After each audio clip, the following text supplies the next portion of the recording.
জগন্নাথ, বলভদ্র ও সুভদ্রার মুখ আলুর ওপর ফুটিয়ে তুললেন রানাঘাটের এক গৃহবধূ।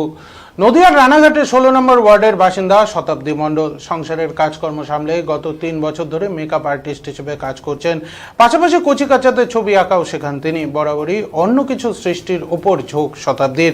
এর আগে লাউয়ের ওপর দুর্গার মুখ এবং জীবন্ত কালী সাজিয়েও সমাজ মাধ্যমে বেশ প্রশংসিত হয়েছিলেন তিনি। তবে এবার সবকিছু থেকে একেবারে আলাদা। জগন্নাথ, বলভদ্র ও সুভদ্রার মুখ ফুটিয়ে তুলতে বেছে নিয়েছেন প্রায় 250 গ্রাম ওজনের 3টি আলু। সেগুলির উপরই রং তুলি প্রসাধনীর নানা উপকরণ দিয়ে এঁকেছেন ত্রয়ী দেবতাদের।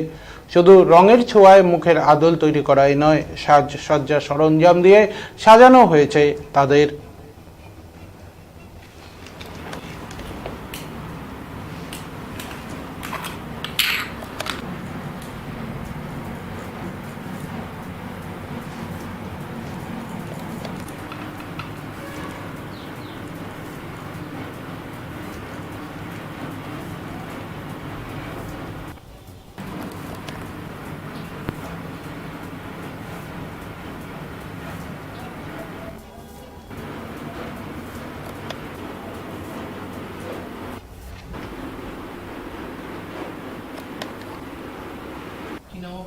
শতাব্দী মণ্ডল।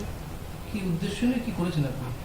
আমি প্রত্যেকবার যেরকম লাউয়ের ওপরে দুর্গা করেছি, জীবন্ত মানুষের ওপরে মা কালী করেছি, তো এইবারও আমি রথযাত্রা উপলক্ষে একটু অন্য কিছু করার চেষ্টা করলাম। তো আগেরবারও যেরকম ভালোবাসা সবার পেয়েছি, তো এইবারও আশা করছি সেরকম কিছু পাবো। তো এটা আপনাদের এখন দেখুন কীরকম। এবারে আমি আলুর ওপরে বলরাম, সুভদ্রা, জগন্নাথ তৈরি করেছি।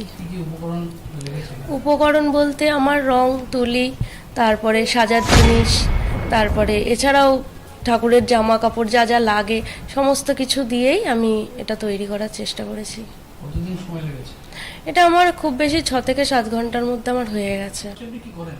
আমি এমনি পেশায় মেকআপ আর্টিস্ট, এছাড়াও আমি ছবি টবি আঁকাই, শেখাই। আমার এগুলো ভালো লাগে রং তুলির মধ্যে থাকতে। সারাদিনের সংসার সবকিছু